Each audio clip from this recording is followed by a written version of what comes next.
Tonight, we're going to settle into something that sounds almost like fiction, and yet it's quietly unfolding in physics laboratories at this very moment. For decades, physicists have gently circled a problem that seemed, on its surface, unsolvable. How does anyone bridge the enormous emptiness between stars, when the very laws that govern our universe seem to close that door? Consider this. Even a spacecraft like Voyager, humanity's fastest ambassador into the dark, would need something like 70,000 years just to reach our nearest stellar neighbor.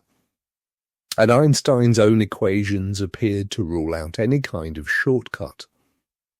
But in 2024, a modest team of researchers quietly published a paper that shifted the entire conversation.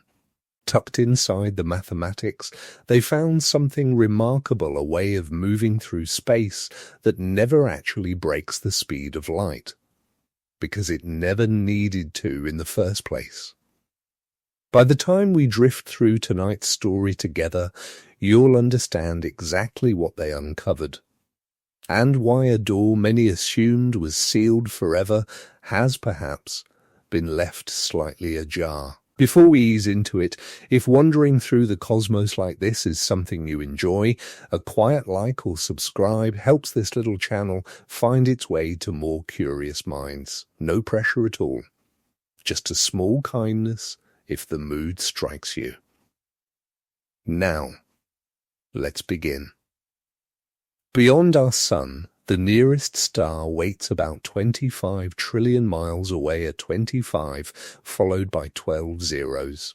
This is Proxima Centauri, a small, dim red dwarf that happens to be our closest companion in the entire galaxy. It sits quietly in the southern constellation of Centaurus, glowing at a mere fraction of our sun's brightness, and yet it remains the closest star in our night sky. A number like 25 trillion doesn't mean much to a mind that evolved to count sheep and seasons, not light years. So let's slow down and give it some shape. Light, the fastest traveller the universe permits, moves at roughly 186,000 miles each second. At that speed, it could loop around Earth's equator more than 7 times before you'd even finished blinking. In the moment it takes to snap your fingers, a beam of light could race from New York to Tokyo and return home again. Nothing we know of moves faster. Not particles, not energy, not even information itself. The speed of light isn't just impressive, it's woven into the architecture of reality as the universe's absolute ceiling. And even travelling at that almost unthinkable pace, light still needs about 4 years and 3 months to cross from our sun to Proxima Centauri. Sit with that for a moment. A beam of light leaving Proxima Centauri right now, this very instant, wouldn't reach us until sometime in the year 2030. That is the true scale of the distance we're discussing. Now let's think about what we can actually do with today's technology. One of our farthest travelling spacecraft, Voyager 1, launched from Cape Canaveral on September 5, 1977. It has been quietly drifting through the dark for nearly 50 years now, farther from home than anything else humanity has ever built. In August of 2012, it crossed the heliopause, the soft boundary, where our sun's influence fades, and true interstellar space begins becoming the first human-made object to slip beyond it. It's still out there, still functioning, still faithfully sending its whispers back across billions of miles. And it's moving quickly, to about 38,000 miles an hour relative to the sun. By any earthly measure, that's staggering. A commercial jet cruises around 600 miles an hour. The fastest car ever built barely touched 760. A rifle bullet leaves its barrel at roughly 2,000. Voyager is outrunning that bullet 19 times over, covering something like 333 million miles every year, fast enough to reach the moon in under 7 hours, fast enough to reach Mars in mere weeks during a favorable alignment. But apply that same velocity to the distance separating us from Proxima Centauri, and the arithmetic turns quietly brutal. At Voyager's pace, the crossing would take roughly 70,000 years. Let that number rest in the room with you for a moment. If Voyager were somehow aimed at that star and arrived 70,000 years from now, humanity as we understand it today would likely be unrecognizable by then. And Proxima Centauri is our closest star. Sirius, the brightest point in our night sky, would take about 150,000 years at that same pace. And Betelgeuse, the great red shoulder of Orion, some 550 light-years, distant lies so far that a Voyager-class probe wouldn't arrive before our own sun had used up its hydrogen and begun swelling into a red giant, quietly consuming the inner planets, our home included. The honest, unglamorous truth is this: you cannot simply build a slightly faster chemical rocket and inch your way to the stars. The obstacle isn't a lack of engineering cleverness, it's physics itself. Every rocket humanity has ever built follows the same basic idea: carry fuel, burn it, let the exhaust push you forward. But fuel has weight, and that weight needs its own push, which calls for still more fuel, which adds still more weight, which demands even more fuel again. The relationship spirals upward rather than climbing steadily. Engineers sometimes call this the tyranny of the rocket equation, and it has haunted every space mission since the beginning. Consider the Saturn V, the rocket that carried astronauts to the moon. Its first stage alone burned through roughly 3,000 tons of fuel, some 3 million kilograms of kerosene and liquid oxygen consumed in just 2.5 minutes, all to nudge a small capsule carrying 3 people across 250,000 miles. Now stretch that same math toward Proxima Centauri, 100 million times farther than the moon. If you tried reaching it within a human lifetime using ordinary chemical rockets, you would need more fuel than exists anywhere on our planet. This isn't poetic exaggeration. The actual figures suggest you'd need more hydrocarbons than every oil field, every gas reserve, and every organic molecule on Earth combined could provide. You'd have to strip the atmospheres of Jupiter and Saturn for their hydrocarbons, harvest every asteroid and comet bare, and even then, the numbers simply refuse to work. The rocket equation doesn't care how much fuel you've gathered. What matters is the ratio between fuel and payload. And for interstellar journeys using chemical propulsion, that ratio grows into something almost meaningless. Engineers have understood this since the 1950s, which is why every serious attempt at interstellar travel has tried to sidestep chemical rockets altogether. One of the earliest ideas, developed under Project Orion in the 1950s and 60s, proposed nuclear pulse propulsion, essentially detonating small nuclear charges behind a massive ship and riding the resulting shockwaves forward, cushioned by a heavy steel plate and shock absorbers. It sounds almost reckless, and in many ways it is, but the underlying physics genuinely holds up. Nuclear reactions release vastly more energy per unit of mass than any chemical fuel. In theory, a ship built this way might reach a few percent of light speed enough to shrink the journey to Proxima Centauri down to around 140 years, rather than 70,000. Still longer than a human life, but at least within reach of a multi-generation voyage.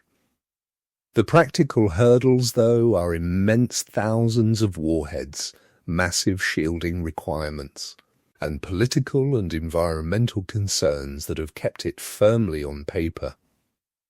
Fusion propulsion offers another path, burning hydrogen the way stars do, fusing light elements together and harvesting the released energy.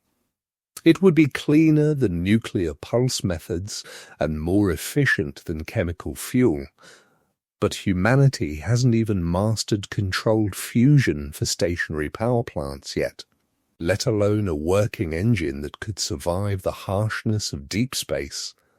That capability likely remains decades away at the very least. Antimatter propulsion represents something close to a theoretical ceiling. When matter meets antimatter, the two annihilate completely, converting the entirety of their mass into pure energy. Nothing in nature releases more energy per gram. An engine built around this principle could, in theory, push a ship to a meaningful fraction of light speed. The trouble is that antimatter doesn't occur naturally in any usable amount. Every particle of it must be manufactured inside particle accelerators at enormous cost, and current production rates are measured in billionths of a gram per year. Simply gathering enough fuel for a single voyage would take far longer than the voyage itself, and safely storing antimatter without a single accidental touch against ordinary matter remains an unsolved puzzle. Then there are solar sails, which abandon the idea of carried fuel altogether. Sunlight, or a powerful laser, carries a gentle push of its own, and a broad reflective sail can ride that pressure much like a sailboat catches the wind. The Breakthrough Starshot initiative, backed by Yuri Milner and once supported by Stephen Hawking, proposed exactly this: vast ground-based laser arrays nudging tiny gram-scale probes up to perhaps 20% of light speed. At that pace, Proxima Centauri would be roughly a 20-year journey, with data trickling back by laser. It's a genuinely promising idea for small unmanned probes, though it doesn't scale well to anything carrying a human crew. A sail large enough for that would need to stretch hundreds of miles across, and the laser system required would demand energy output rivaling a meaningful share of everything Earth currently generates. Each of these approaches nudges us a little closer to the dream of interstellar travel. Each represents real, hard-won progress. And yet none of them breaks through the actual ceiling, the speed of light itself, that steady 186,000 miles each second. This isn't simply a limit we haven't engineered our way past yet. It's a fundamental feature stitched into the fabric of spacetime. In 1905, Albert Einstein published his theory of special relativity, which showed, among other things, that nothing possessing mass can ever be pushed to light speed. As an object accelerates closer and closer to that threshold, its effective mass keeps climbing, and each additional mile per hour costs more energy than the last. At 99% of light speed, a ship's apparent mass has already grown sevenfold. At 99.9%, it's ballooned to 22 times its resting mass. To actually touch light speed would require an infinite amount of energy, and infinite energy simply doesn't exist anywhere in this universe. So nothing with mass ever quite gets there. This isn't a shortfall we might one day engineer around with better alloys or cleverer rockets. It's geometry, built into the very shape of reality. Light speed isn't merely fast, it's the pace at which cause becomes effect, the fastest rate at which any piece of information can travel from one place to another. For a long while, most physicists treated this as the final word. And then, in 1994, a young physicist in Wales quietly asked a different kind of question. Miguel Alcubierre was 28, working as a theoretical physicist at the University of Wales in Cardiff, trained originally at Mexico's National Autonomous University, and, perhaps unexpectedly, a devoted fan of Star Trek. For those unfamiliar, that television series, which first aired in the 1960s, imagined starships gliding faster than light through something called warp drive, casually crossing interstellar gulfs in days rather than millennia. The show never bothered explaining the mechanism. It was storytelling, not physics, and most scientists dismissed it as pleasant fantasy, since Einstein's own equations seemed to forbid it outright. Alcubierre decided to treat it as a genuine homework problem instead. He sat down with the field equations of general relativity, the mathematics, describing how gravity curves the fabric of spacetime, and posed a very specific question. What shape would space itself need to take so that a region inside it could move faster than light, without anything inside that region ever technically exceeding the speed limit?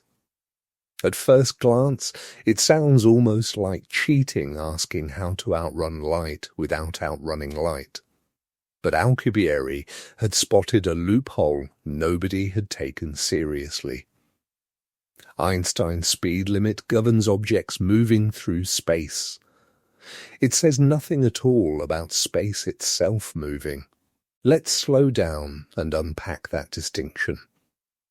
When we say nothing outpaces light, we mean nothing travels through the fabric of spacetime faster than light, not a rocket, not a particle in an accelerator, not a radio signal. All of these are things moving through space, and Einstein's equations hold them firmly to the limit. But those same equations also describe how spacetime itself can bend, stretch, compress, or expand, and there is no speed limit written anywhere for that. We actually witness this happening already. The universe is expanding, and distant galaxies are drifting away from us faster the farther out they sit. Beyond roughly 14 billion light-years, galaxies are receding faster than light itself, not because they're racing through space at impossible speeds, but because the space between us and them is quietly stretching. Picture ants standing on a rubber sheet. Stretch the sheet, and the ants drift apart from one another, not because they're walking, but because the ground beneath them is expanding, and there's no upper limit on how quickly that sheet can stretch. Astronomers call this metric expansion, and decades of careful observation have confirmed it. Alcubierre looked at this loophole and wondered if space itself can carry galaxies apart faster than light, could it carry a spacecraft the same way? Could you shape a small local pocket of spacetime, compressing it just ahead of a ship, expanding it just behind and let the ship simply ride that wave forward? He worked through the mathematics with great care.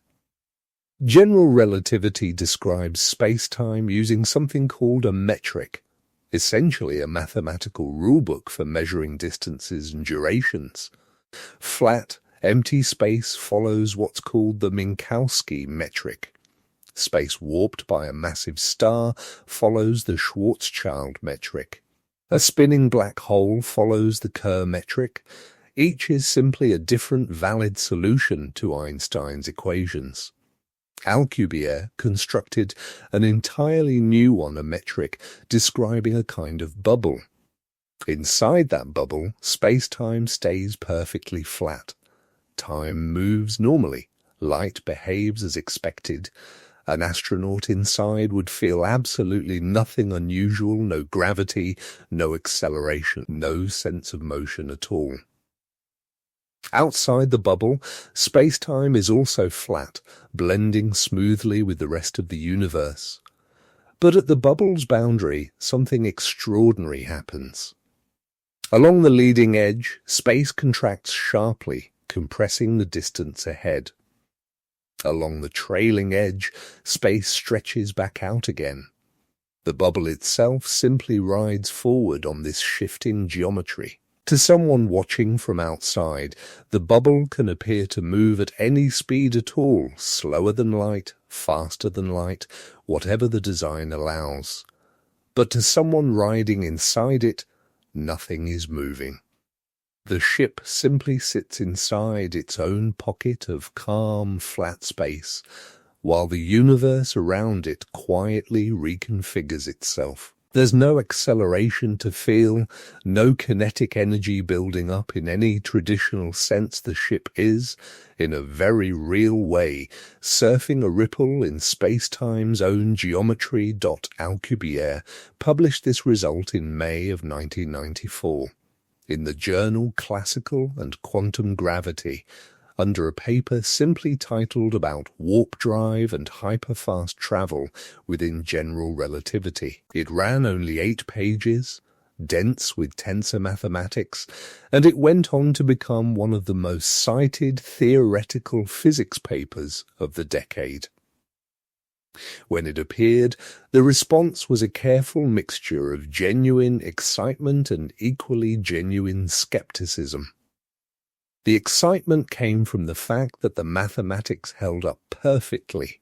This wasn't a trick or an oversight, it was a legitimate solution to Einstein's equations, describing a real geometry in which a bubble could outrun light without anything inside it ever locally breaking that limit.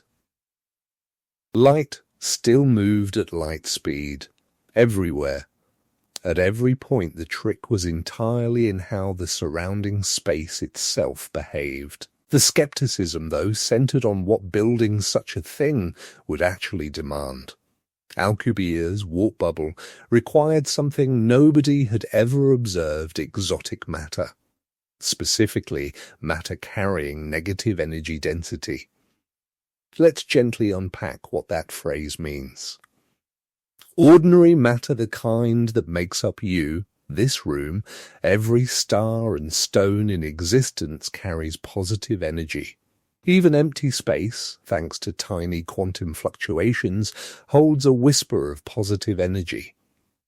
And positive energy curves space-time inward, which is precisely what we experience as gravity mass drawing other mass toward it. Negative energy would do the reverse, curving space outward instead, producing something like anti-gravity. Nothing in our everyday experience behaves this way. You've never watched an object fall upward, never touched a substance that gravitationally pushes things away. If negative energy exists at all, it isn't part of the ordinary material world around us. And Alcubierre's bubble needed enormous quantities of it, arranged in a precise shell around the ship, forming the very structure that held the bubble shape together. Without it, the geometry simply collapses. The earliest calculations of how much negative energy this would require were frankly staggering. Some physicists worked out figures suggesting you'd need exotic matter equivalent to the mass of the entire observable universe, every star, every galaxy, every scattered grain of dust, all converted into negative energy and packed around a single spacecraft. The number was so absurd that many assumed a calculation error had crept in somewhere. It hadn't. Alcubierre's original bubble shape was, in the language of theorists, wildly energy inefficient. Its thin, sharply curved transition zone drove the requirements into impossible territory. Later refinements brought the figure down, though not nearly enough to inspire much optimism. For roughly a decade, the physics community regarded it much the way you might admire a beautiful abstract painting genuinely elegant. Proof that faster than light travel wasn't strictly forbidden by the mathematics, but with no visible bridge to actual engineering.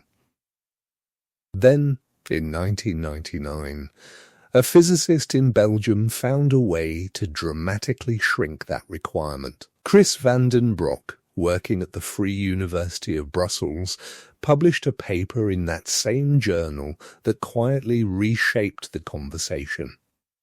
His insight was subtle, but powerful. He recognized that a warp bubble's outer size and its inner size didn't necessarily have to match. In ordinary flat space, of course they do.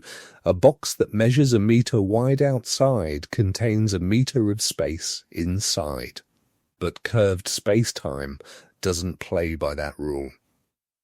General relativity allows for geometries where a tiny exterior conceals a vast interior, the classic image being a wormhole, whose mouth might be no larger than a doorway, yet which opens onto a tunnel stretching for thousands of light years. The outside and inside sizes become decoupled through curvature alone. Van den Broek applied this same trick to the warp bubble, proposing to shrink its exterior down to an almost unimaginably small scale on the order of a proton's width, roughly a femtometer. From any outside vantage point, using any conceivable instrument, the bubble would appear smaller than an atom, utterly invisible to anything but the most exotic detectors. And yet inside, thanks to the bending of space-time, there would be a perfectly normal-sized region, plenty of room for a crew and a ship.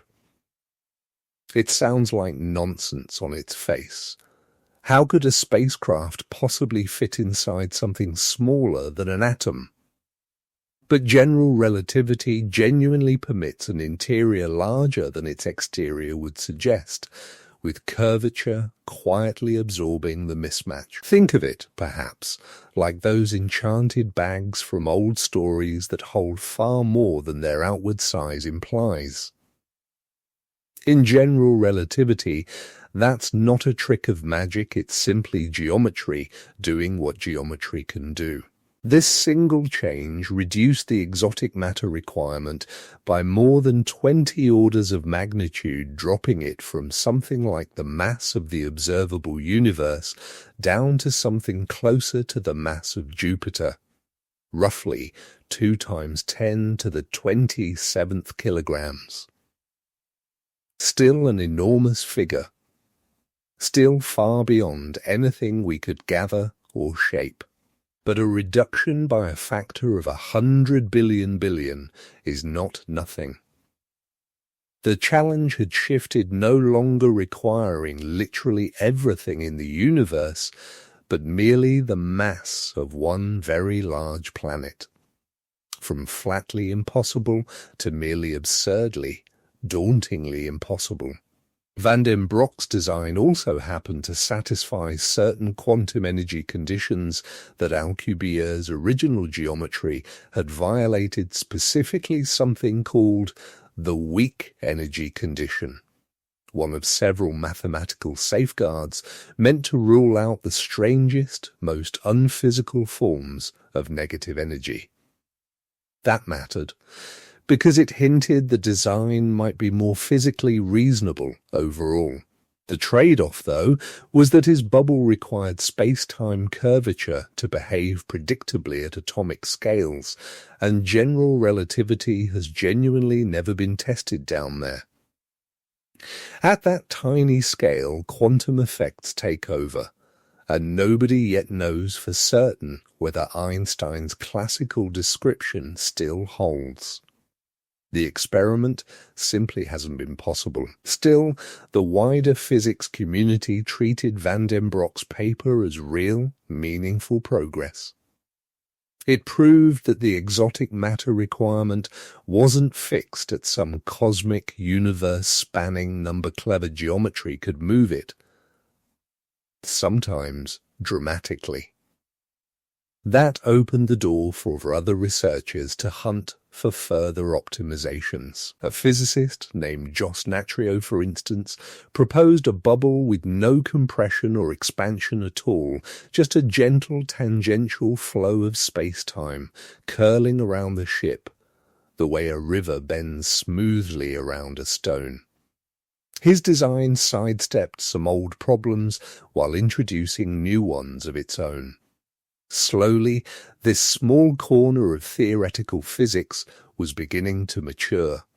By the early 2000s, warp drive theory had become a modest but genuinely active field of study, with new papers appearing every year or two, each one trimming a little more from the energy budget or repairing some technical flaw. The required numbers remained impossibly large, but the trend was heading downward, and the engineering picture, ever so slowly, was coming into focus. Then, in 2011, a physicist working at NASA arrived with a redesign that startled even the specialists. Harold White worked at NASA's Johnson Space Center, though not in public communications or mission scheduling. He belonged to an internal group called EagleWorks, NASA's quiet home for speculative physics, where researchers were free to chase ideas that sounded like science fiction but carried genuine mathematical roots. Concepts like warp drive and wormholes lived here, treated as distant but legitimate possibilities that might someday matter to real mission design. White had spent years immersed in Alcubierre's work. He understood the mathematics thoroughly, and he understood just how absurd the energy requirements were. But he also recognized that those requirements depended heavily on the exact shape chosen for the bubble, and he suspected there was still room for improvement that earlier researchers had overlooked. In September of 2011, White presented a new design at the 100-Year Starship Symposium in Orlando, a gathering that drew physicists, engineers, and space enthusiasts from across the field. His presentation made real headlines.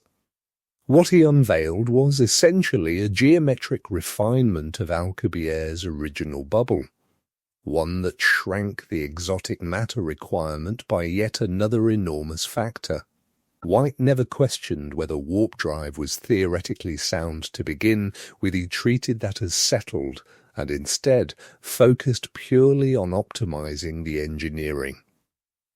His key change involved the thickness of the bubble's wall. In Alcubierre's original design, and in most versions that followed, the transition zone, the region where space shifts from compressed to expanded, was extremely thin, with the geometry changing sharply across a tiny distance. That sharp gradient was a major contributor to the enormous energy cost. White proposed widening that transition instead, spreading the same compression and expansion across a much larger, gentler volume, softening the curve considerably.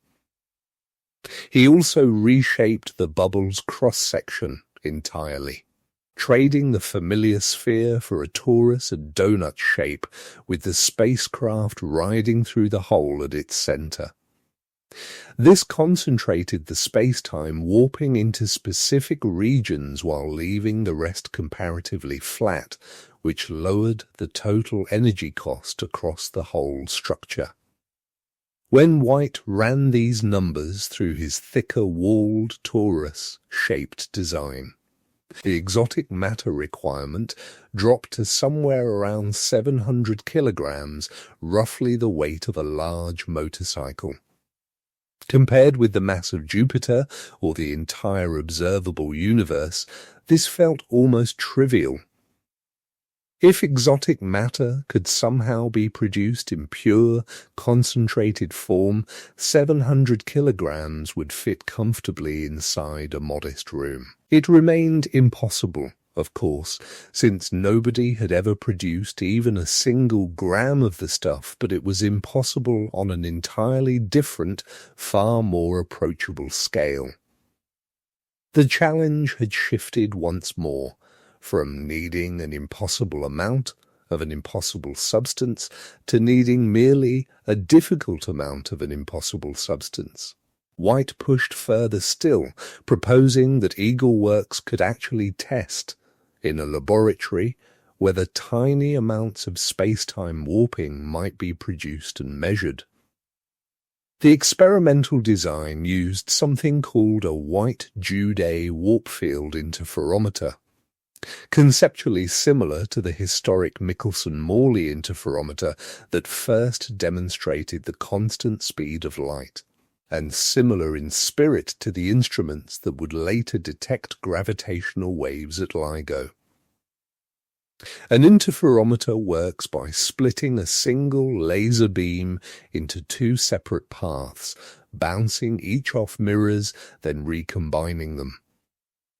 If one path has changed length even slightly relative to the other, the recombined beams create a shifting pattern of light and dark bands. By watching that pattern with extraordinary precision, researchers can detect changes far smaller than the width of a single atom. White's idea was to search for microscopic space-time warping around especially built apparatus rings of high-voltage capacitors arranged in a particular geometry. If the warp field theory held true, and if it scaled down to such tiny sizes, the electric fields might produce a whisper of local curvature, faint but perhaps measurable in the shifting laser pattern. Eagleworks built the device and ran the experiment. The results, in the end, were ambiguous. White's team did report detecting some unusual shifts in the interference pattern under certain conditions, but these shifts were small, barely rising above the background noise. And there were several perfectly mundane explanations that had nothing to do with curved space-time, the gentle thermal expansion of optical components, stray air currents in the lab, electromagnetic interference from the high-voltage equipment, or simple vibrations from nearby machinery.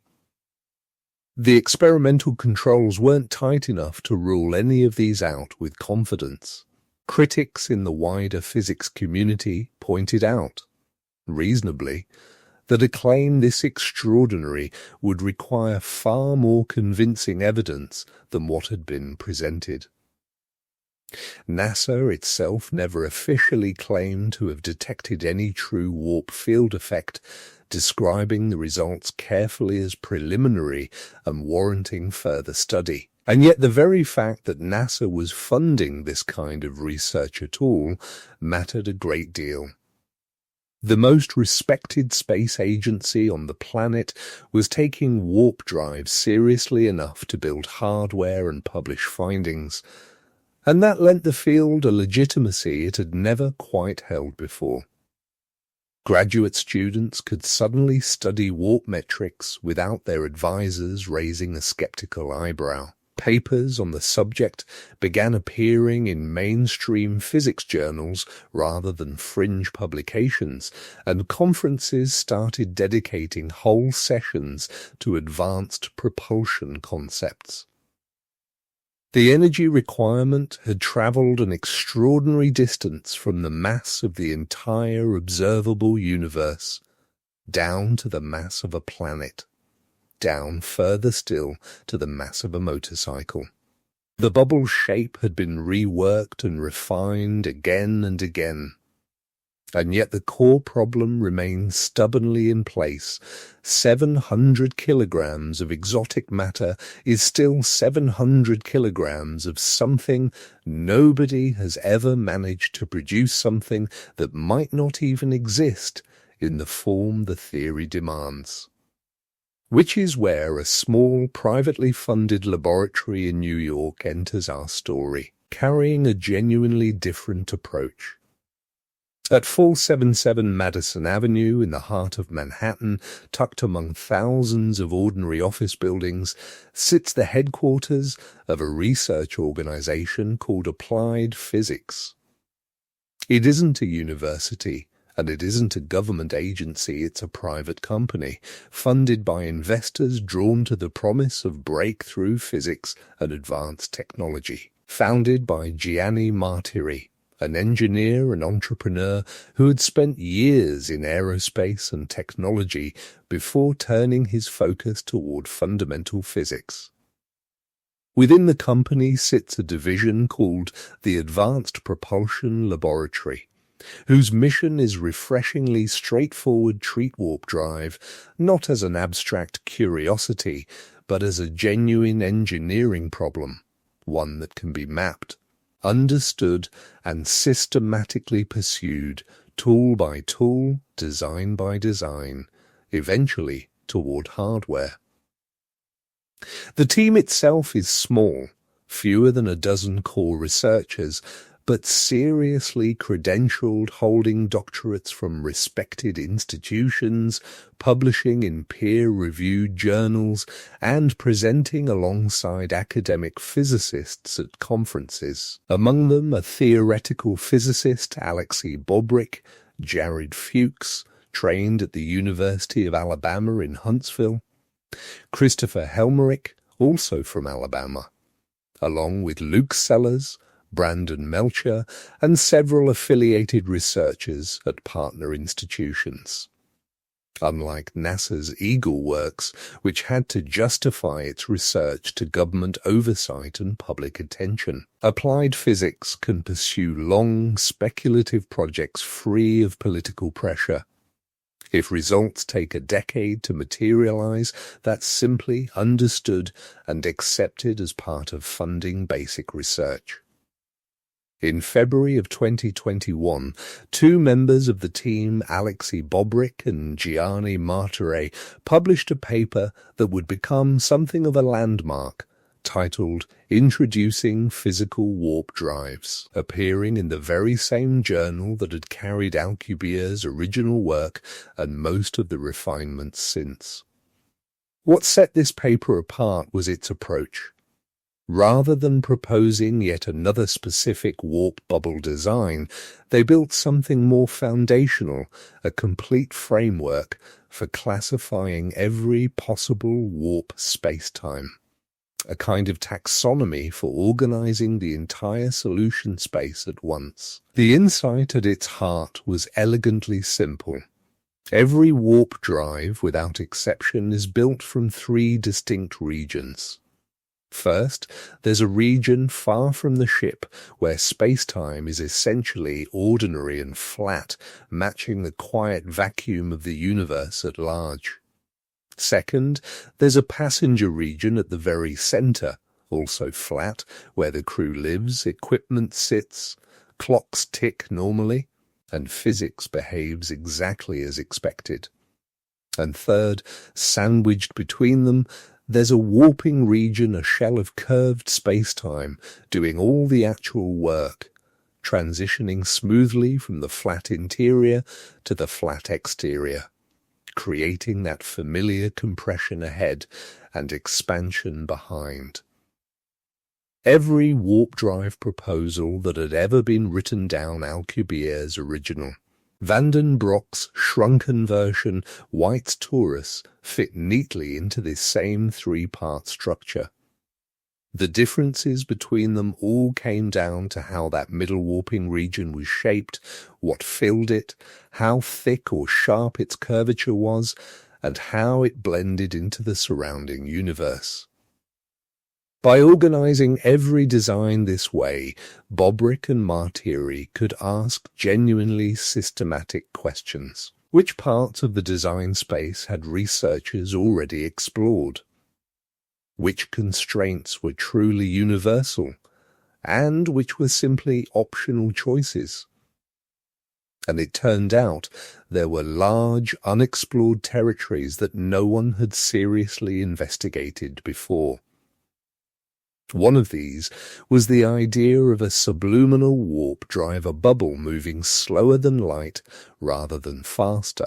For roughly 3 decades, nearly all the research attention had gone toward faster than light designs. Understandably enough, since beating the ultimate speed limit was, in a sense, the entire appeal. But Bobrick and Martiri pointed out that slower-than-light warp bubbles might be dramatically easier to build. They might satisfy energy conditions that exotic matter otherwise violates. They might not need negative energy at all. And they would still be remarkably useful. A bubble cruising at 90% of light speed wouldn't break Einstein's cosmic speed limit. But it could cross the solar system in mere hours, reach Proxima Centauri in under 5 years, and do it all without subjecting its crew to a single moment of felt acceleration. The paper also established a theorem that hadn't been stated quite so clearly before. Any warp drive, whatever its particular design, is fundamentally a shell of matter set into motion.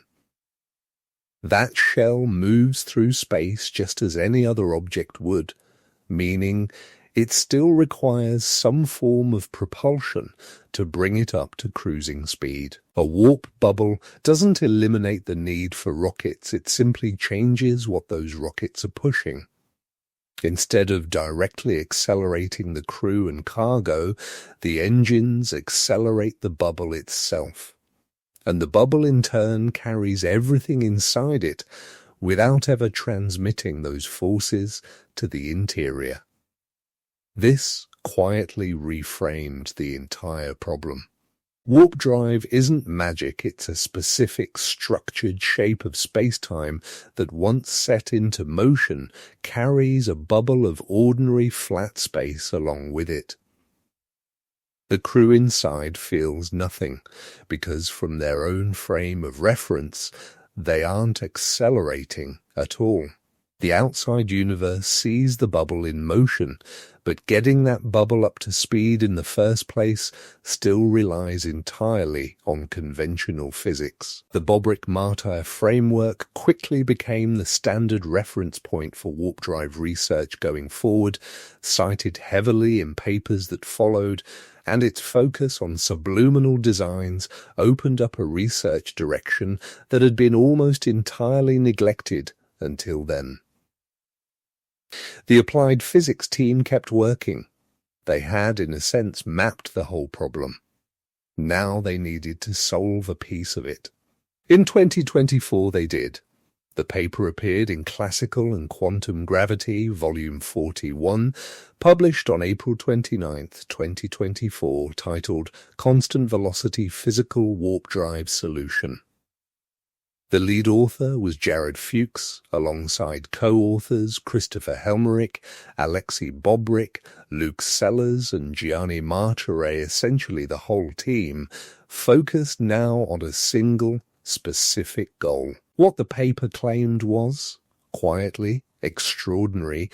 The authors had produced a warp drive solution satisfying every one of the classical energy conditions, the weak, the null, the dominant, and the strong energy conditions all at once. These aren't arbitrary rules.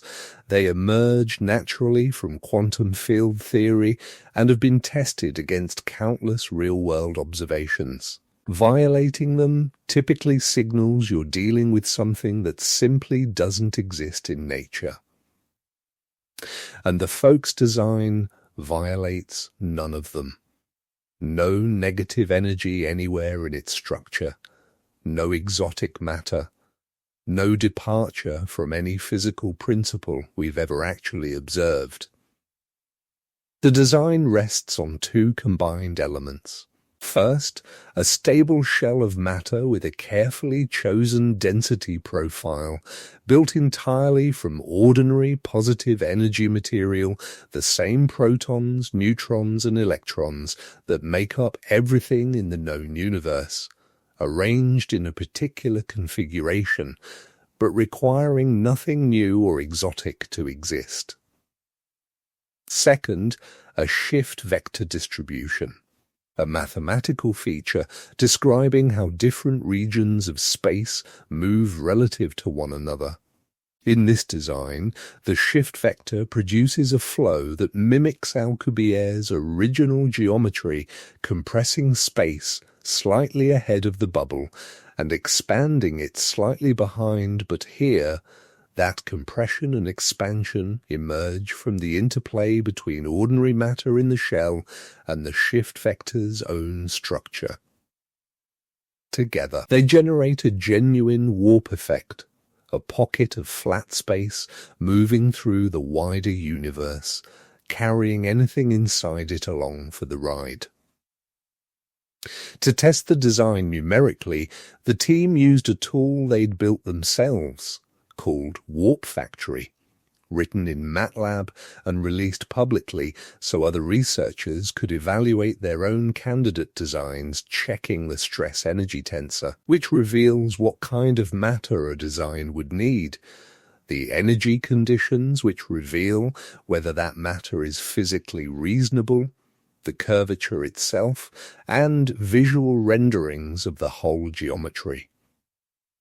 When the Fuchs metric runs through Warp Factory, the resulting image is entirely blue-blue, indicating positive energy density, the ordinary kind found throughout nature. Black lines trace the internal flow of momentum. Nowhere does red appear, which would signal a violation of the energy conditions and a need for exotic matter. There simply isn't any.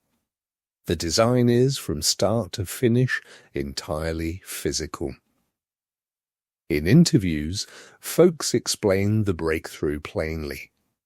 Earlier warp models, he noted, demanded forms of matter and energy that had never once been observed in nature. This new design sidesteps that entirely by relying on positive energy, the kind found in ordinary matter, light, and even antimatter, all of which we can detect, measure, and in some cases already produce. The design leans on gravity itself as part of its mechanism. Gravity, after all, is simply curved spacetime given a familiar name. A sufficiently dense and precisely shaped mass will curve the space around it naturally, and that curvature, combined with the shift vector's structure, is enough to produce the warp bubble no exotic physics required at all. For the first time since Alcubierre's original 1994 paper, a warp drive design existed that asked nothing of the universe that the universe hadn't already agreed to provide. The physics community responded with careful, measured optimism. Mainstream physicists confirmed the mathematics was sound and that it genuinely satisfied every energy condition claimed. It represented real progress. But skeptics were quick to note an important limitation: a warp bubble that only uses positive energy, while genuinely novel, doesn't solve the interstellar distance problem if it can't exceed light speed. And this one cannot, a fact the paper states plainly, even if headlines sometimes buried it. The solution is explicitly subliminal. The bubble travels at a constant, unchanging velocity, and that velocity stays below the speed of light. It won't get you to Proxima Centauri in a matter of weeks. It doesn't bend Einstein's cosmic speed limit even slightly. What it does prove is that warp spacetimes, as a broad category, aren't inherently chained to exotic matter, that at least some configurations can be built entirely from the ordinary positive energy materials nature already gives us, using physics we genuinely understand today. Fuchs was careful to underline this limitation in every interview. He told reporters clearly that this idea will never deliver the rapid Star Trek-style interstellar hopping of science fiction. What it does deliver, he said, is the warp effect itself, the ability to move passengers without subjecting them to crushing acceleration forces using entirely ordinary matter. And even at speeds below light, that capability opens genuinely interesting doors.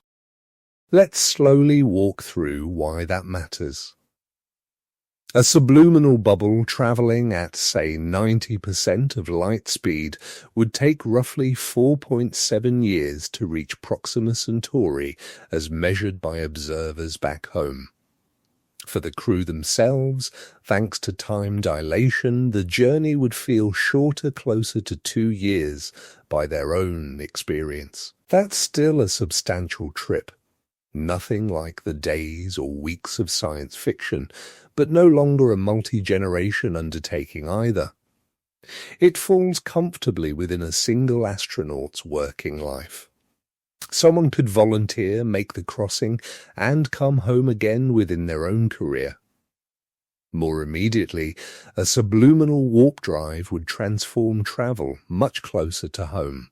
A trip to Mars today takes somewhere between 6 and 9 months, largely because the ship has to coast for most of the way sustained thrust would demand too much fuel and would place unbearable strain on the crew. Launch windows only open roughly every 26 months, trajectories are locked in place months ahead of time, and course corrections are severely limited. It's a careful, patient kind of choreography.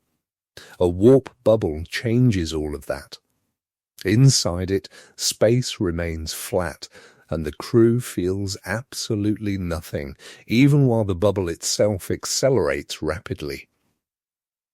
A warp-equipped ship could fire its engines continuously, race up toward a meaningful fraction of light speed, coast briefly, then decelerate just as hard, compressing a months-long Mars journey down into days, or perhaps even hours, if the acceleration was pushed high enough, all while the crew arrived perfectly unharmed. The same logic extends outward Jupiter once a multi-year voyage becomes a matter of weeks. Saturn, Neptune, the Kuiper Belt, all suddenly within reach of short, manageable missions, without requiring decades of an astronaut's life. There's also a quieter safety benefit that often gets overlooked in coverage of this topic. A subliminal warp bubble doesn't create a horizon at its leading edge. Let's gently unpack what that means and why it matters so much. When a bubble travels faster than light, its front edge recedes from the ship's own interior faster than any signal from inside could possibly catch up, forming what's known as an event horizon, a boundary beyond which no information from the interior can ever escape. Horizons bring real trouble with them. They generate Hawking radiation, a quantum effect that would irradiate anyone nearby. They eliminate the possibility of steering, since you lose all causal contact with your own leading edge. And they trap particles that would later erupt as a devastating beam the instant the bubble shuts down. All of these hazards belong specifically to faster than light travel. A subliminal bubble, by staying beneath the light barrier, avoids every one of them. No horizon forms, no Hawking radiation appears, Nothing traps the pilot's control, no particle beam threatens anything ahead. The ship stays in full causal contact with its entire structure the whole way through, meaning the pilot really can steer, adjust course, and slow down safely whenever needed. The physics permits this. The materials required are entirely ordinary. The crew stays protected throughout, and for the very first time there's a natural engineering thread connecting our current technology to a distant but genuine warp capability, not a path we could walk tomorrow, or even this century, but a real path nonetheless. The engineering hurdles that remain, though, are still enormous. Building a matter shell with the exact density profile the Folks design requires sits far beyond what our current materials science can achieve. That shell would need to hold its shape against gravitational strain, thermal stress, and the forces of acceleration and deceleration alike. Today's strongest materials, advanced carbon composites, high-grade steel alloys can withstand pressures up to a few gigapascals. The warp shell would need to endure stresses thousands of times greater without buckling or failing. We simply don't have anything capable of that yet, and we may not for centuries. The energy demands are equally staggering. Even without needing exotic matter, the Folks design still requires an immense amount of ordinary energy, accelerating a massive shell of matter to 90% of light speed calls for power comparable to a significant share of the entire world's electricity production, sustained for hours or even days. That's energy on a scale humanity has genuinely never attempted, and the instruments needed to test even the smallest warp effects in a laboratory don't yet exist either. Before anyone attempts a full-scale ship, someone will first need to demonstrate the underlying effect at benchtop scale, which means building interferometers sensitive enough to detect space-time curvature around a small, controlled experiment. Our current instruments can already detect gravitational waves from black holes colliding billions of light-years away, but measuring tiny, static curvature from a small local mass distribution is an entirely different and much harder kind of problem. One requiring precision we simply haven't reached yet. Nobody will be building a warp drive this decade, or the next, and probably not this century. But the physics allows it. The mathematics is clean and consistent. The materials involved are, at least in principle, ordinary, even if we can't yet shape them the way the design requires. And there's now a genuine, active research community steadily chipping away at the problem. In early 2026, less than 2 years after the Folks paper, a follow-up study hinted the next refinement might already be forming on the horizon. Researchers from the applied physics team, alongside collaborators, revisited the broader family of warp metrics using more sophisticated mathematical tools. Their central finding was that space-time may be able to bend in ways earlier models simply hadn't accounted for. Previous work had rested on certain convenient assumptions about how a warp bubble's geometry must blend smoothly into the wider universe, assumptions chosen largely for mathematical and computational simplicity. When those assumptions were loosened, the equations revealed a much wider range of possible curvature profiles than anyone had previously mapped. A few of these newly uncovered profiles correspond to warp designs that use even less energy than the 2024 Fuchs solution. And a handful might even permit faster-than-light operation while needing significantly less exotic matter than before, reduced, not eliminated, but reduced enough that the challenge might shift from flatly impossible to merely extraordinarily, almost unimaginably difficult. The paper made no claim to have solved the faster-than-light problem outright. What it did claim was that the full solution space is considerably larger than researchers had realized. For 30 years, warp drive research had been steadily narrowing, quietly eliminating candidate designs one after another as they failed some energy condition or stability test. This new work suggested some of those eliminations may have come too early, that researchers had really only been searching a smaller slice of the total possibilities, and reopening the discarded regions might reveal hybrid designs blending the best features of several earlier approaches.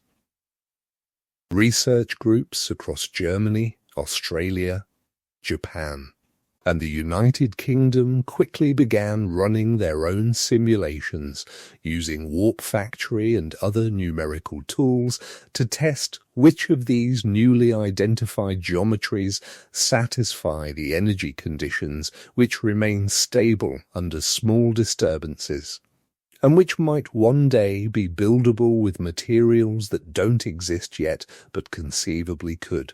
As of this recording, nobody has produced a faster-than-light warp drive that passes every test while using only ordinary matter. That barrier still stands firm.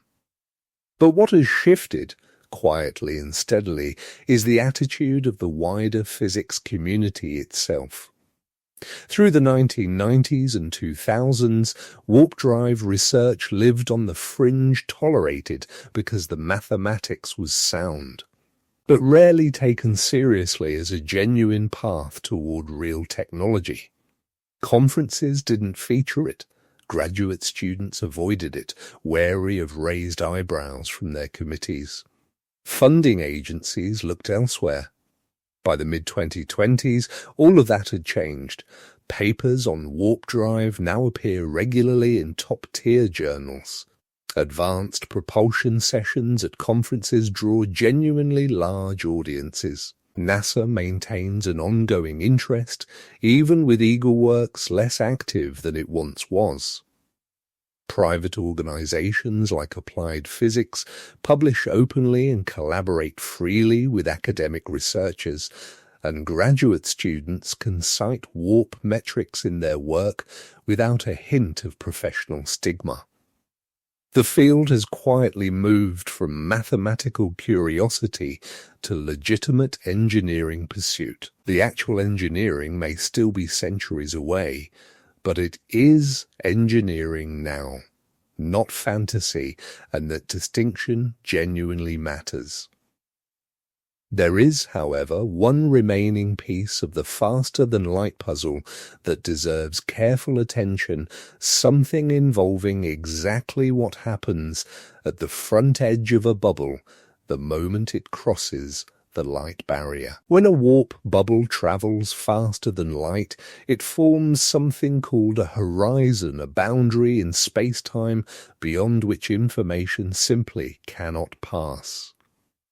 The most familiar version of this is the event horizon around a black hole, where space-time itself falls inward faster than light can climb back out. Anything crossing that boundary can never return, not because some overwhelming force holds it back, but because the very geometry of space-time has shifted so that every possible future path leads only inward. There's no direction left that leads back out. A faster-than-light warp bubble creates a similar structure at its leading edge, since the front wall recedes faster than light itself. Any signal sent forward from inside the bubble can never catch up to it. The front simply outruns the message forever. This creates a genuine causal disconnect. The ship's interior loses all contact with its own leading edge. A signal sent from the pilot's seat toward the front of the bubble would chase that boundary endlessly, never arriving, never influencing anything ahead. From a navigational standpoint, this is genuinely troubling. During the voyage, the ship cannot steer, it cannot adjust its heading, it cannot send any information ahead of its own position. The entire trajectory must be locked in before departure. Because once the bubble reaches faster than light speed, the crew has no way of reaching the space they're heading toward. Any small error made before launch cannot be corrected mid-journey. Any obstacle along the way cannot be avoided. The ship simply continues forward on whatever path it was given, unable to respond to anything that changes along the way. It gets more complicated still. A faster-than-light bubble also cannot be slowed down from the inside. Decelerating would require reshaping the bubble's own geometry, adjusting the distribution of matter or energy in its warping region, but that would mean sending a signal from the ship's interior out to the bubble's boundary, and if the bubble is already moving faster than light, that signal can never arrive. The crew is, in effect, locked in place. The only ways to stop would involve external infrastructure waiting at the destination equipment placed there by some earlier mission, capable of collapsing the bubble from outside, or some kind of automated mechanism built into the bubble itself, timed to shut down after a set duration. Neither option offers much comfort. The person sitting at the controls has, in practice, become a passenger, watching the universe blur past through windows that no longer follow ordinary cause and effect. A few theorists have proposed possible workarounds. One idea involves rapidly switching the bubble on and off, giving the ship brief windows of causal contact with the outside universe between pulses. The mathematics for this exists in certain models, but it introduces serious stability problems of its own. A bubble that repeatedly collapses and reforms might release violent bursts of radiation with every cycle, potentially intense enough to destroy the ship itself. Another approach simply accepts the limitation outright and designs missions around it, treating warp ships less like steerable vessels and more like long-range ballistic devices you aim carefully, launch, and trust the trajectory. For pre-planned routes between well-established destinations, that might actually be workable. For genuine exploration, it's close to useless. The horizon problem doesn't prove warp drive impossible. What it proves is that faster-than-light warp drive, if it's ever achieved, would be an entirely different kind of vehicle than most people imagine, not a starship you gently pilot like an aircraft, but a projectile you carefully aim and release, with no ability to change course once it's underway. And there's a second consequence of that same horizon. One that's arguably even more serious, involving radiation. In 1974, Stephen Hawking published a discovery that startled the entire physics community, proof that black holes actually emit radiation. Before this, scientists had assumed black holes were perfectly, absolutely black, absorbing everything and releasing nothing, cold and silent by nature. Hawking showed that quantum mechanics complicates this picture considerably. Near a black hole's event horizon, pairs of virtual particles constantly flicker into existence out of the vacuum itself, normally annihilating each other almost instantly. But near a horizon, something different can happen. One particle from the pair might fall into the black hole while its partner escapes outward, becoming real and carrying energy away with it. From outside, this looks exactly like the black hole is glowing faintly, a phenomenon we now call Hawking radiation. The temperature of that radiation depends on the black hole's size. Larger black holes radiate cooler, fainter light, while smaller ones burn hotter. A black hole the mass of our Sun would radiate at a temperature of roughly 60 nanokelvin, far too faint to detect against the cosmic microwave background. But a black hole the size of a mountain would radiate at much higher temperatures, and a microscopic one would burn ferociously hot. Apply this same underlying physics to a faster-than-light warp bubble, and a troubling picture emerges. The bubble's leading edge forms its own kind of horizon, not identical to a black hole's, but similar in the ways that matter here. It's a boundary where the flow of cause and effect changes, where paths simply cannot lead backward across it. And wherever a horizon exists, Hawking radiation should follow. Near the front wall of a faster-than-light bubble, virtual particle pairs would flicker into existence, just as they do near a black hole, one particle falling forward into the space the bubble is entering, the other falling backward into the ship's own interior. From the crew's perspective, this would feel like a steady rain of particles pouring in from the leading edge, generated continuously by the horizon's own geometry. The trouble is that warp bubbles are small, far smaller than astrophysical black holes, and radiation temperature rises as horizon size shrinks. A faster-than-light bubble moving at, say, 10 times light speed might have an effective horizon only a few feet across, and theoretical estimates suggest the resulting Hawking temperature could reach thousands or even millions of degrees hotter than the surface of our Sun.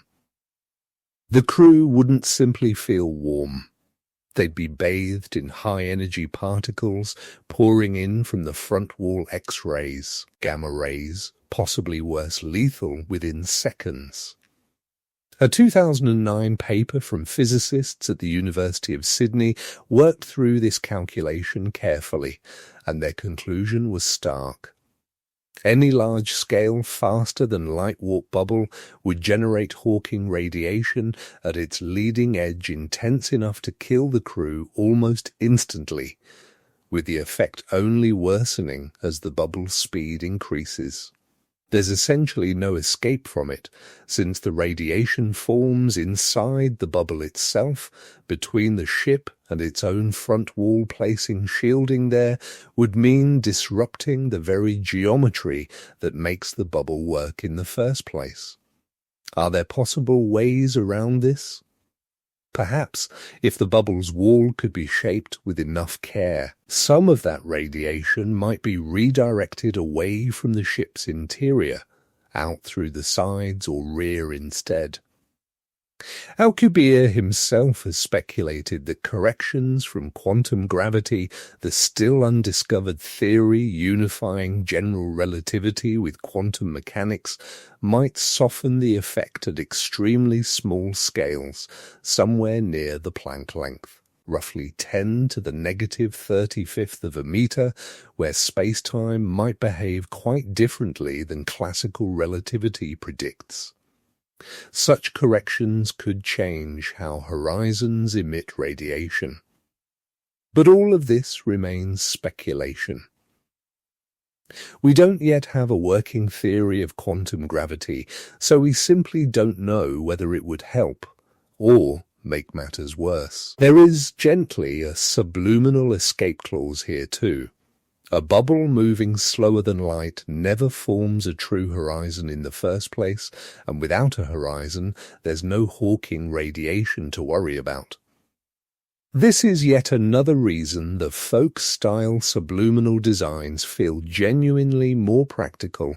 They sidestep the radiation danger entirely, simply by staying beneath the threshold where horizons form at all.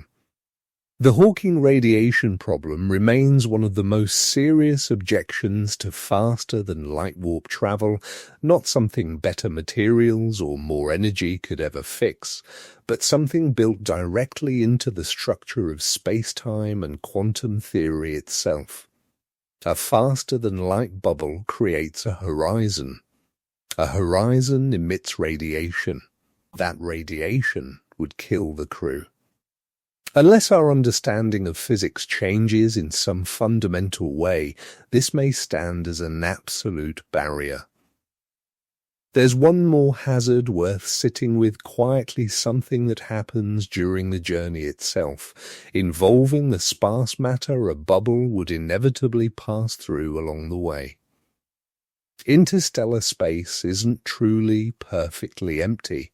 It holds a thin scattering of hydrogen atoms, roughly 1 per cubic centimeter on average, along with rarer helium atoms, scattered grains of cosmic dust, stray electrons and ions, and the occasional high-energy cosmic ray drifting in from some distant supernova. For a spacecraft moving at ordinary speeds, this faint mist is utterly negligible. Voyager has drifted through it for 50 years without any trouble at all. But for a warp bubble moving at hundreds or thousands of times light speed, this same thin gas becomes a genuine problem. The physics behind this was worked out in a 2012 paper by Brendan McMonigal, Geraint Lewis, and Philip O'Byrne. Their question was simple. What happens to the interstellar medium when a faster-than-light warp bubble plows straight through it? Their answer was unsettling.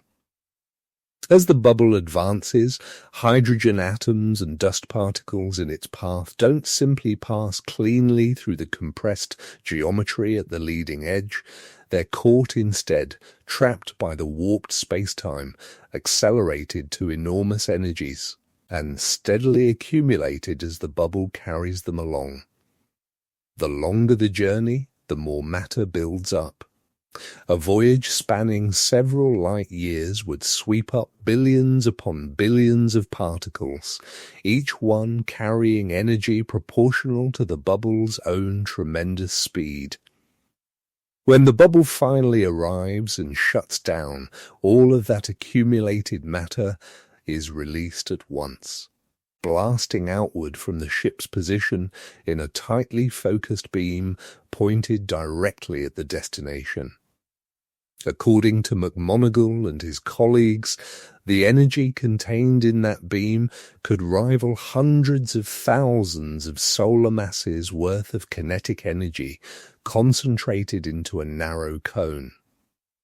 Anything caught within that cone would be utterly destroyed. A warp ship arriving at Proxima Centauri wouldn't gently make planetfall, it would sterilize the entire system on arrival. Any planets caught in the beam's path would have their atmospheres torn away and their surfaces scorched, possibly vaporized outright if the beam proved intense enough. The ship itself, shielded safely inside its own bubble, would emerge unharmed, but the civilization that launched it would have unknowingly committed an act of interstellar devastation. This has come to be known somewhat grimly as the warp drive genocide problem. And it isn't hypothetical in the slightest. The math is straightforward, scaling directly with distance travelled and particle density encountered, and even the famously thin interstellar medium, accumulated across light years, produces a genuinely devastating result. Some proposed solutions involve reshaping the bubble's front wall to deflect incoming particles rather than trap them, guiding matter smoothly around the sides instead. Others suggest ending the voyage far from the destination, in open, empty space, allowing the beam to disperse harmlessly before continuing inward under conventional propulsion.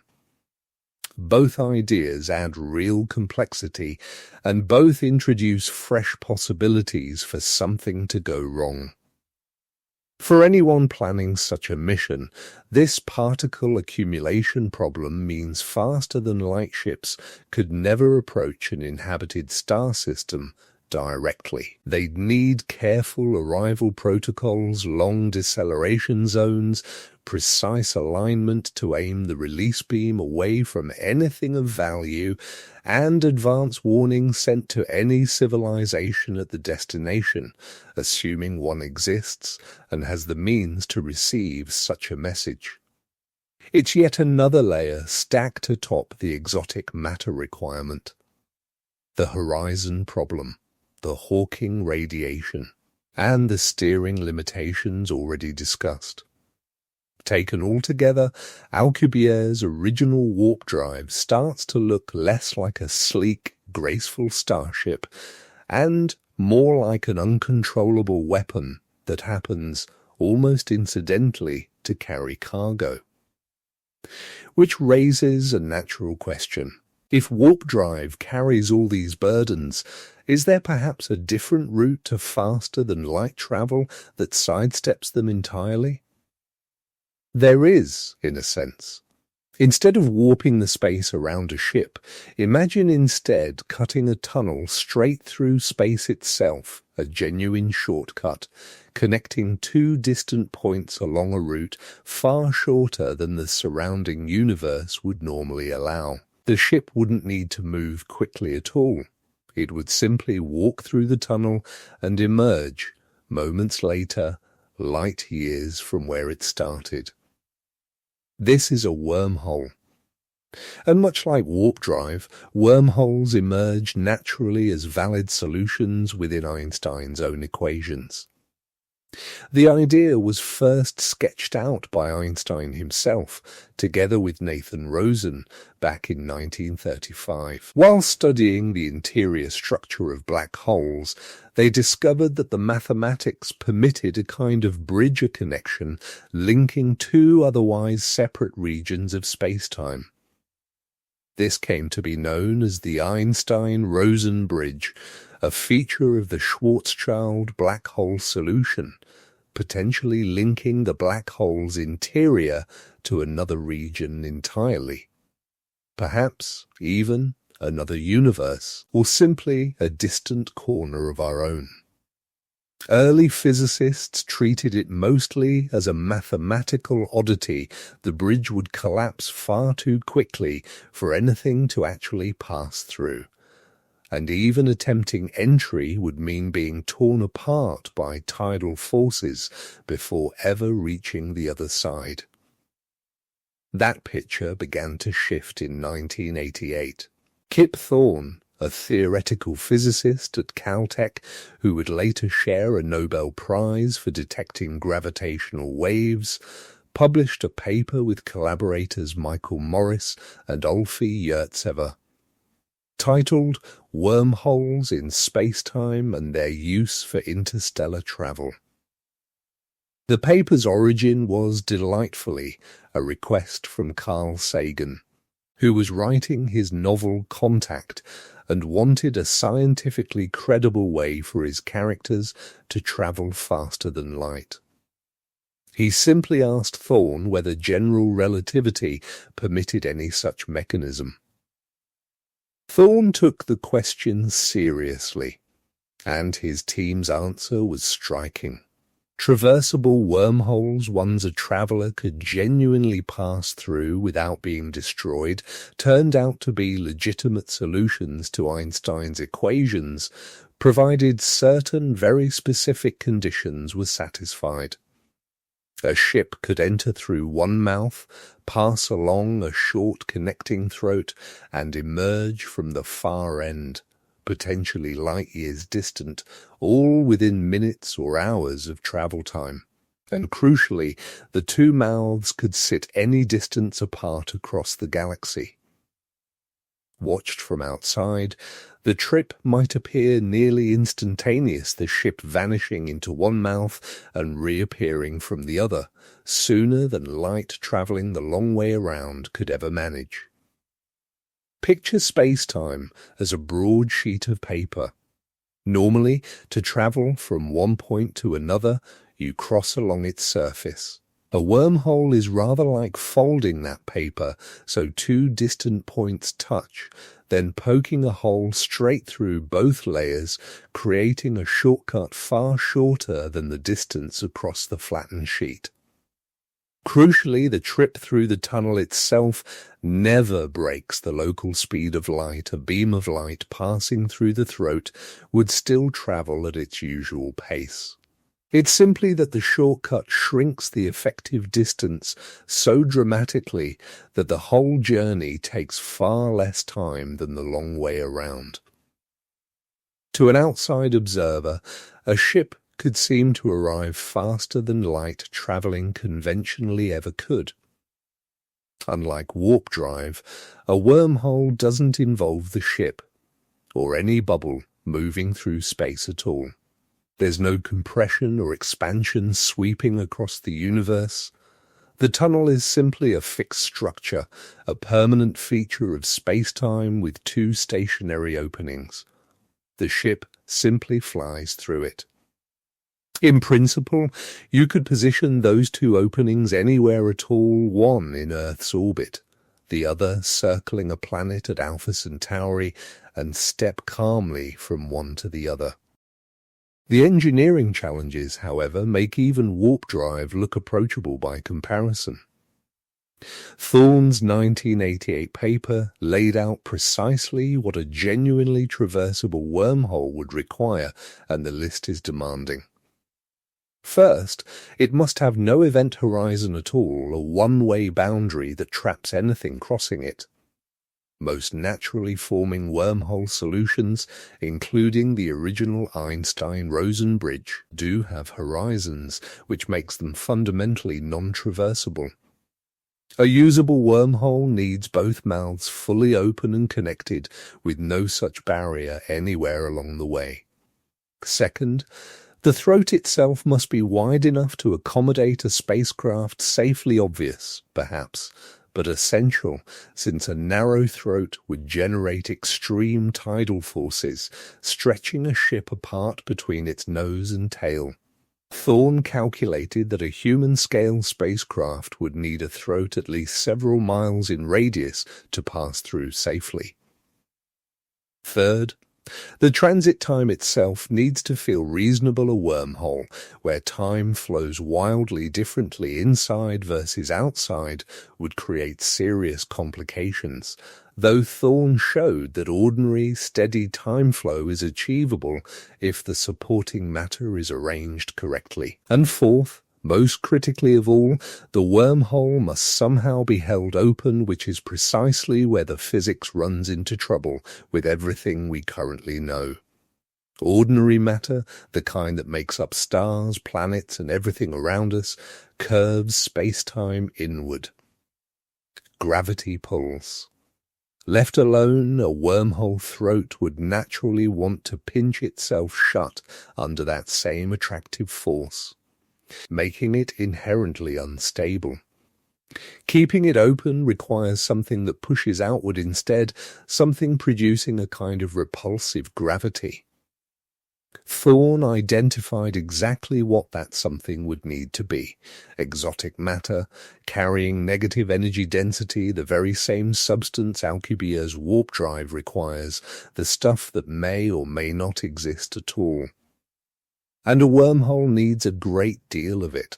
Thorne estimated that holding open a throat large enough for a mile-wide spacecraft would demand exotic matter comparable in mass to a large planet, arranged in a precise shell around the opening.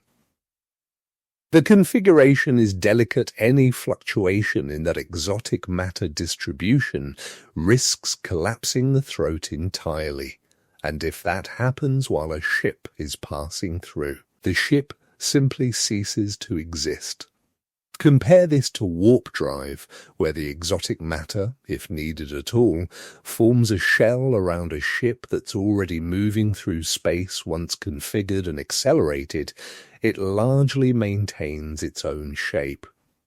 Modern subluminal designs like the Folks solution have even eliminated that requirement entirely. A wormhole is fundamentally different in this respect. Its exotic matter isn't decorative, it's structural, actively holding the throat open against a constant gravitational pull, trying to close it. Remove that matter for even a fraction of a second, and the throat collapses immediately. The quantities required are also considerably larger. Thorne's planet mass estimate applies to a relatively modest wormhole. Scaling up to wider openings or longer connecting distances only increases the demand further. Some calculations suggest a wormhole suited to regular interstellar travel might need exotic matter equivalent to several stars' worth of mass, concentrated entirely within its throat. If ordinary matter were packed that densely, it would collapse straight into a black hole. Exotic matter, by its very definition, behaves differently, but the geometric demands remain severe regardless. There's a stability concern layered on top of all this too. Researchers who've studied small disturbances to wormhole geometries have generally found most configurations to be unstable. A tiny fluctuation in the exotic matter distribution can trigger a collapse that then proceeds catastrophically, pinching the throat shut in a fraction of a second and destroying anything caught inside. Building a truly stable wormhole demands an almost impossibly precise balance, one that may not even be physically achievable. Compare that once more to subluminal warp drive, where the applied physics team demonstrated a working design using only positive energy. No equivalent breakthrough exists yet for wormholes. Every traversable wormhole solution ever written down still requires exotic matter in its throat, and the mathematical no-go theorems in this particular corner of physics are notably stronger than those surrounding warp drive. While subluminal warp travel might genuinely be achievable using physics we already understand, wormholes appear to demand something more, a real breakthrough in our understanding of matter and energy that hasn't happened yet. For anyone comparing the two approaches side by side, the distinction is fairly clear. Warp drive, at least in its subluminal form, connects meaningfully to existing physics and plausible future materials science. Wormholes require a fundamental leap we simply haven't made. Both remain faster than light concepts in principle, but only one currently shows a visible path forward. There is, however, one place in the universe where negative energy has actually been confirmed to exist, and it might hold the key to understanding whether either of these technologies could ever become real. In 1948, a Dutch physicist named Hendrik Casimir, working at the Philips Research Laboratory in Eindhoven, was studying the quantum behavior of electromagnetic fields, and he predicted something genuinely strange. Two uncharged metal plates, placed very close together in a perfect vacuum, should attract one another not through gravity, which is far too weak at such tiny scales, and not through static electricity, since the plates carry no charge at all. The attraction, Casimir proposed, would emerge from the quantum vacuum itself. His prediction rested on quantum field theory, which tells us that empty space isn't truly empty at all. It quietly seethes with activity as virtual particles constantly wink into existence in pairs, exist for the briefest possible moment. and then vanish again. These fluctuations happen everywhere, constantly, across every kind of field, including the electromagnetic field, where virtual photons are endlessly appearing and disappearing. When you bring two metal plates close together, you impose a boundary on these fluctuations' certain wavelengths.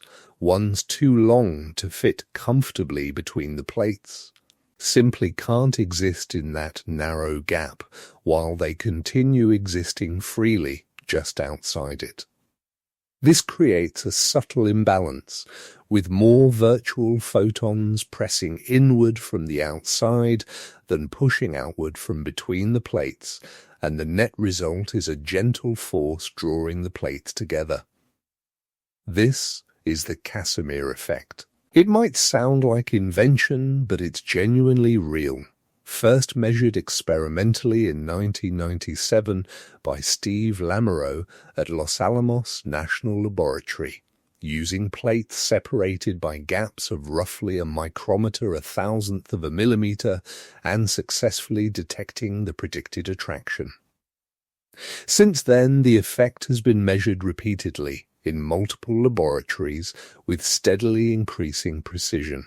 What matters most for warp drive and wormhole research is this: the space between Casimir plates carries a lower energy density than the ordinary vacuum surrounding it, genuinely negative, relative to the usual baseline. It stands as the only confirmed example anywhere in physics of a place where real, measurable negative energy exists in bulk, not fleeting virtual particles existing for an instant, but persistent, measurable negative energy sitting quietly between two plates. The Casimir effect proves that negative energy isn't forbidden by nature itself. At least, not in small quantities, at least not under carefully controlled conditions.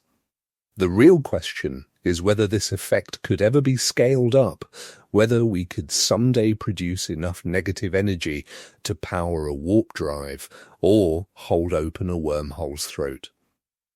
With today's technology, the honest answer is simply no.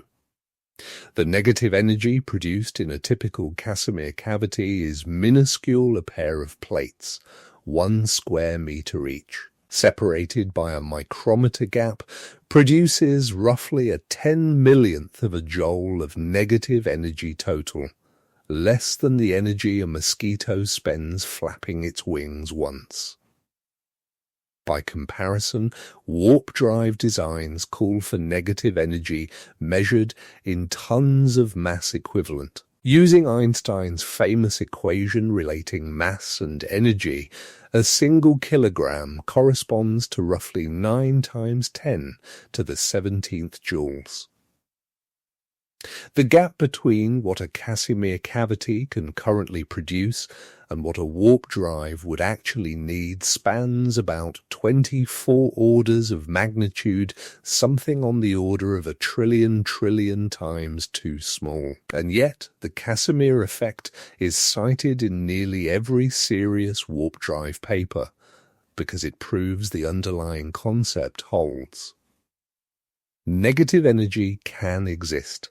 It exists right now, quietly, between carefully arranged metal surfaces in laboratories around the world. Whether we can ever scale it up becomes a question of engineering, extraordinarily difficult engineering, certainly, but engineering nonetheless, not a fundamental law of physics standing firmly in the way. Several speculative ideas have been floated over the years, each searching for a way past the scaling problem. One approach involves stacking enormous numbers of Casimir cavities together, thousands or even millions each, contributing its own tiny sliver of negative energy, with the hope that enough of them combined might eventually add up to something meaningful. Unfortunately, these cavities interfere with one another in complicated ways. The electromagnetic modes suppressed within one cavity subtly affect the boundary conditions of its neighbors, since the vacuum fluctuations involved aren't truly independent, they're coupled through the shared geometry. The result is that the gains simply don't add up cleanly. Stacking 10,000 cavities doesn't produce 10,000 times the effect, it produces something considerably less, as interference increasingly dominates the more you try to scale things up.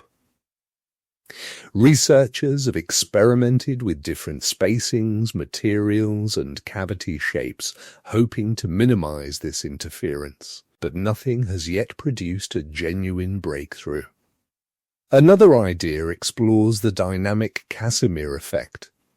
If you oscillate the plates rapidly enough, at very high frequencies, something interesting happens. The moving boundary doesn't just suppress vacuum modes, it actively converts virtual photons into real ones, shaking the quantum vacuum hard enough that some fluctuations become genuine, escaping particles carrying real energy away. This has actually been demonstrated experimentally. In 2011, researchers at Chalmers University in Sweden built a device using a superconducting circuit that mimicked a rapidly moving mirror and successfully detected real photons emerging from the vacuum, a genuine landmark result, proving the quantum vacuum truly can be coaxed into producing tangible particles and energy. But the amount produced was even smaller than the static Casimir effect, with power output measured in vanishingly tiny fractions of a watt. Scaling this approach up to warp drive levels would mean oscillating enormous structures at frequencies that would likely tear them apart, using materials that simply don't exist yet. A third avenue looks beyond electromagnetism entirely toward other quantum fields. The Casimir effect we've discussed involves virtual photons and the electromagnetic field specifically, but nature has other fields too, the electron field filling all of space, quark fields underlying protons and neutrons, and the Higgs field, which gives particles their mass. Each carries its own vacuum structure and its own potential for producing Casimir-like effects. Perhaps one of these fields produces stronger negative energy when confined, or perhaps some combination reinforces rather than cancels. Researchers have explored these possibilities theoretically, working through what would happen if boundary conditions were imposed on electron or quark fields the way they are on electromagnetic fields between metal plates. The mathematics involved is genuinely difficult, pushing even modern supercomputers toward their limits, and so far, nobody has found a field configuration producing dramatically more negative energy than the ordinary electromagnetic Casimir effect. The numbers remain stubbornly, persistently small. There's also a deeper theoretical constraint working against any easy scaling, something called the quantum inequalities, proven by physicists Larry Ford and Thomas Roman during the 1990s. These are mathematical theorems showing that negative energy, wherever it appears, comes bundled with strict limitations. The more intense the negative energy, the more briefly it can persist, and the smaller the region it can occupy. It's a kind of built-in cosmic trade. Off you can have a great deal of negative energy for only an instant within a tiny space, or a small amount sustained over a longer stretch across a larger region. But you simply cannot have large amounts sustained indefinitely across anything macroscopic. which is exactly what warp drive would demand. These inequalities don't absolutely forbid warp drives outright, but they make building one from quantum vacuum fluctuations extraordinarily difficult, short of finding some loophole where the inequalities don't apply, or apply more gently than expected.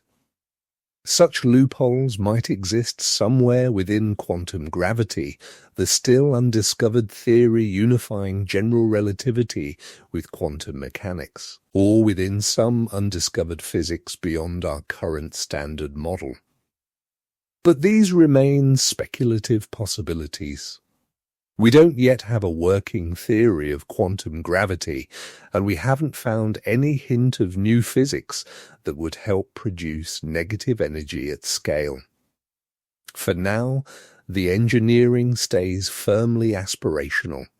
All of these approaches remain active areas of research, small teams at universities and national laboratories steadily chipping away at the problem, measuring ever smaller forces, deepening our understanding one careful step at a time.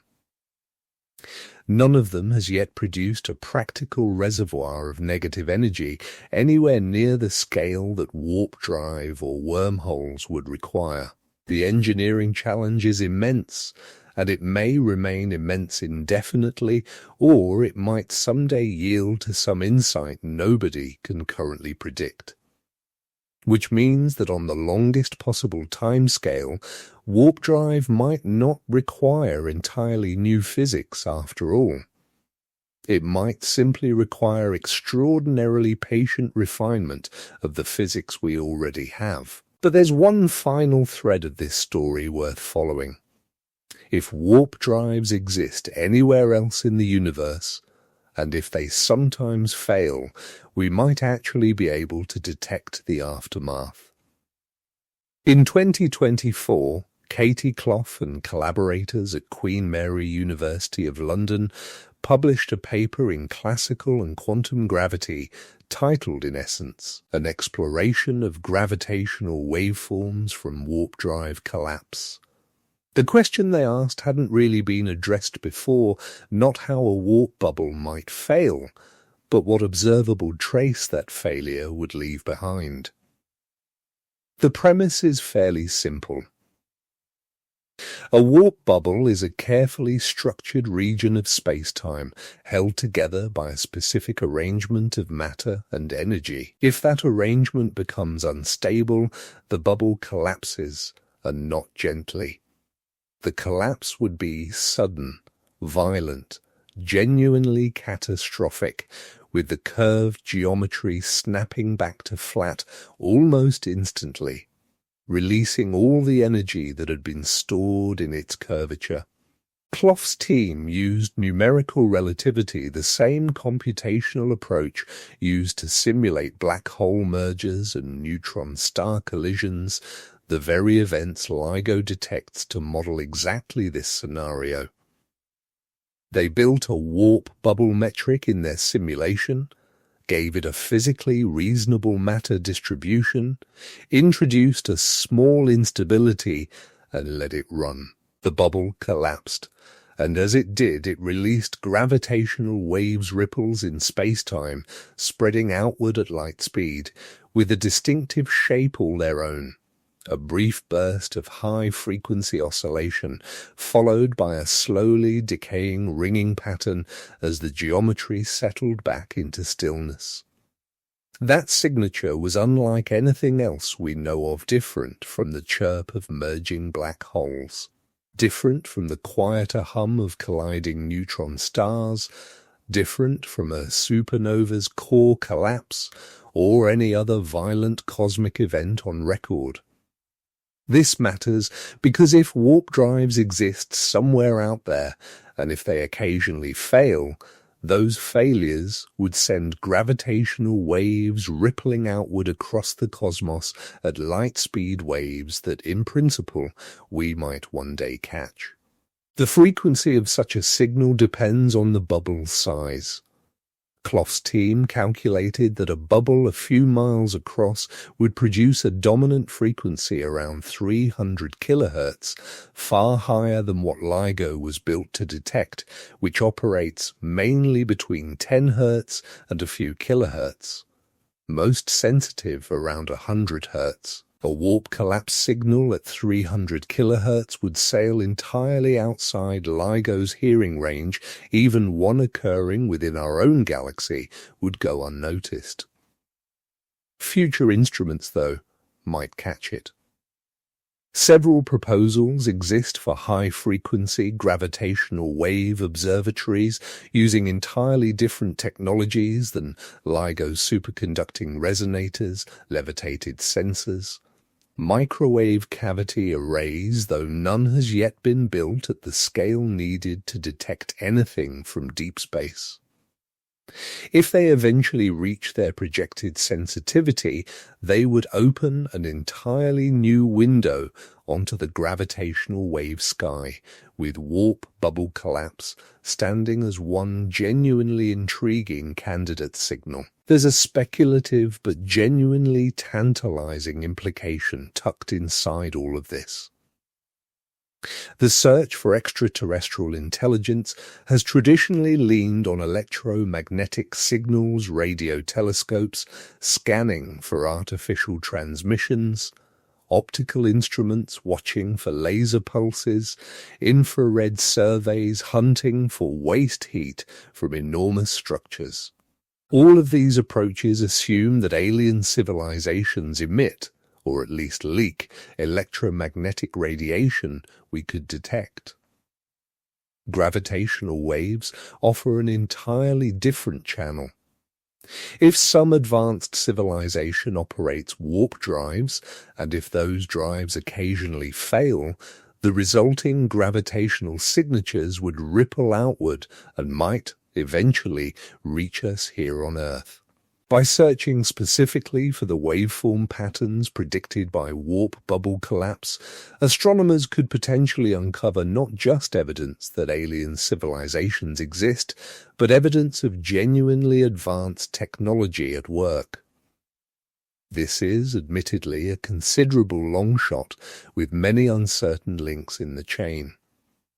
Advanced civilizations would need to exist.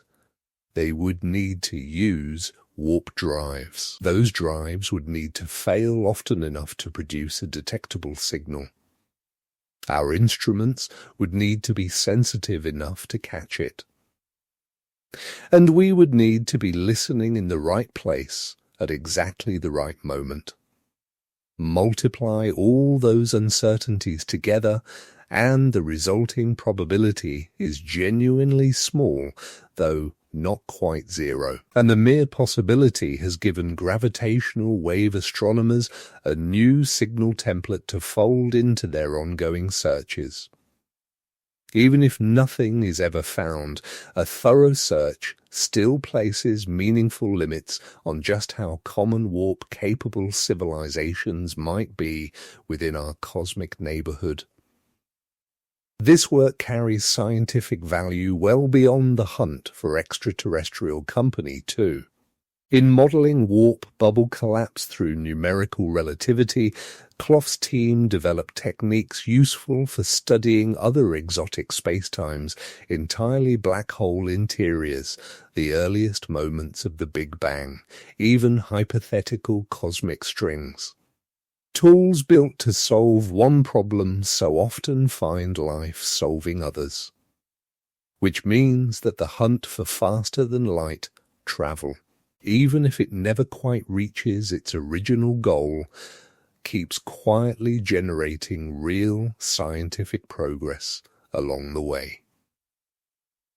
And that brings us gently to the final question, the honest one that every mission planner, every physicist, and every curious mind eventually has to sit with. Where does all of this actually leave us? We began tonight wondering whether humanity has found a genuine way to travel faster than light. Having walked through everything together, the fair answer needs to be honest about what's possible, what isn't, and exactly where that boundary currently sits. What the mathematics confirms with real confidence is significant. Warp drive, as a solution to Einstein's field equations, is genuinely valid, has been since Alcubierre proved it back in 1994. 3 decades of careful, patient research since then have refined it, optimized it, and explored its edges, and the core concept has never once been disproven. Warp spacetimes are real solutions to real equations, describing how gravity and space genuinely behave. What the mathematics also affirms, based on the applied physics team's work over these last 5 years, is that warp drive doesn't necessarily require exotic matter at all, at least not for subliminal designs. The 2024 Fuchs paper demonstrated a working warp bubble built entirely from ordinary positive energy, satisfying every classical energy condition, using nothing but matter that already exists throughout nature. This stands as a genuine, peer-reviewed result, checked carefully by experts who found no flaw in the reasoning. It moves warp drive out of pure theory and into the realm of plausible, if extraordinarily distant, engineering, not something achievable today or even this century, but something consistent with physics as we currently understand it. What the mathematics still firmly denies is faster than light travel without exotic matter. Every superluminal warp configuration identified so far violates at least one energy condition, requiring some amount of negative energy. The relevant no-go theorems, while not absolute proof, leave most physicists doubtful this will ever change. The light barrier may hold for warp drives just as steadily as it holds for ordinary rockets, simply for subtler reasons underneath. What remains genuinely uncertain is everything caught in between, whether Casimir-style effects or some other quantum process could ever be scaled up to produce usable negative energy. Whether new physics beyond our current standard model might reveal an unexpected loophole, whether some mathematical approach not yet discovered might quietly resolve what looks impossible today. These questions stay open. They may remain open for decades, for centuries, or perhaps forever. In one real sense, the gap between theory and practice has genuinely narrowed. We understand this problem far more deeply than we did back in 1994. Alcubierre's original paper treated warp drive as little more than an elegant curiosity, a fun exercise in solving Einstein's equations. The Bobrick-Marta framework reframed it as a systematic engineering challenge. Warp Factory lets researchers test candidate designs numerically, checking stability, mapping the solution space methodically. Numerical relativity lets teams model exactly what happens when things go wrong. Gravitational wave observatories may soon search the sky for signs of alien warp technology. All of this represents real progress, real tools, real research, real papers, being written and cited by serious people. But the gap hasn't narrowed in the sense of bringing us near an actual working vehicle. Even the subliminal designs demand energy requirements far beyond anything our civilization can currently produce, power comparable to a significant share of global electricity generation, sustained for hours or days, focused into a matter shell that must hold its shape under stresses we simply can't handle yet. The material science needed to build such a stable shell doesn't exist. We would need substances able to withstand pressures thousands of times greater than our best current alloys, holding precise shapes under extreme thermal and gravitational strain capabilities that may be centuries away, and the instruments needed to test even the smallest warp effects at the necessary precision haven't been built either. Before anyone constructs a starship, someone first has to demonstrate the effect works quietly in a laboratory, measuring the faintest curvature of spacetime around a small benchtop experiment. We can already detect gravitational waves rippling from black holes colliding billions of light-years away, but measuring static local curvature from a small mass sitting on a table is an entirely different, unsolved kind of problem. For anyone drafting an honest mission proposal today, the assessment is genuinely clear. Warp drive is real. As a matter of physics, the equations permit it. Warp drive is plausible. As a long-term engineering goal, there's a real path forward, however distant, connecting what we know now to what might someday be possible. But warp drive is not imminent as a technology. Not this decade. Not the next. Almost certainly not this century, and probably not for several centuries beyond that. The interstellar journeys of science fiction starships, hopping casually between star systems, the way aeroplanes cross continents, crews visiting dozens of worlds across a single career remain, for now, comfortably in the realm of fiction. But fantasy and impossibility are not quite the same thing, and that distinction matters more than it might first seem.